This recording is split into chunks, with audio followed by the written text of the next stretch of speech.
It's amazing to me the lengths that God will go to reach his people. The lengths that God will go to reach people in general.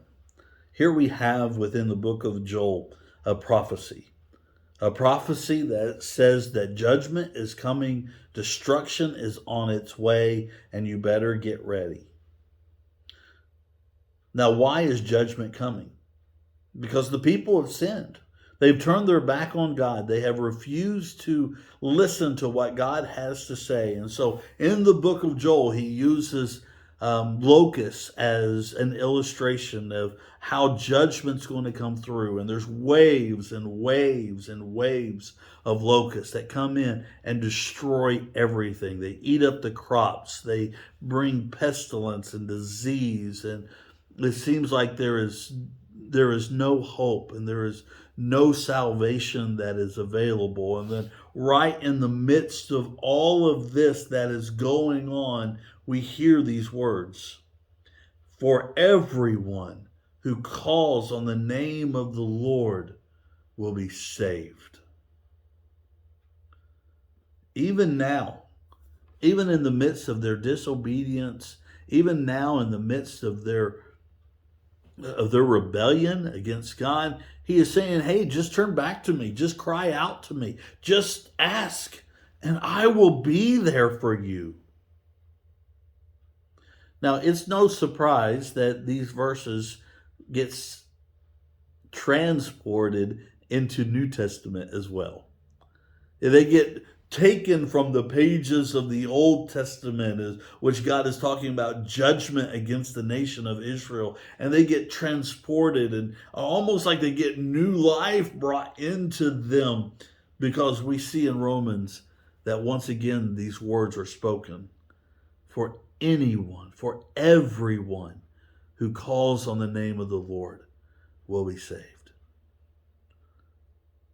Now, there are some who wants to try to take the word anyone and say that it doesn't mean anyone, or everyone doesn't mean everyone, or whosoever doesn't mean whosoever. But you really have to kind of twist scripture to get to that point. Here it says everyone who calls on the name of the Lord will be saved. First John, it says that God has come for the world, not just us, not just the believers, but for the whole world. For God so loved the world that he gave his only begotten Son. And so it's important because it's motivating to us to reach out to those who need to know him, who need to come, who needs that touch and that idea that Jesus has died on the cross for their sin, that they might have a relationship and a life that they never knew.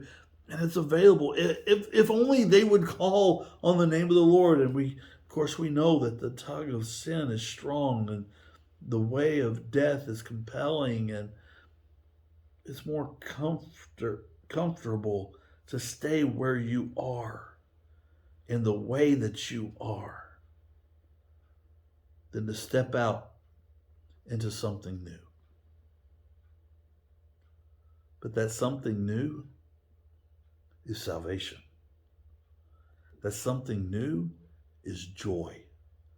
That something new is contentment and peace. That something new is the goodness of God. That something new is salvation.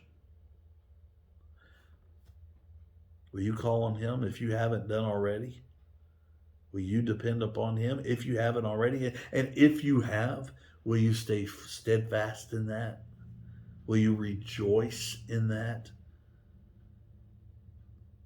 Will you allow that to become your life, not just part of your life, but your whole life? For what God has done for you is nothing short than miraculous. You see, you didn't earn it. I didn't earn it. You didn't deserve it. I don't deserve it. And yet he provided for us anyway. What a wonderful thought.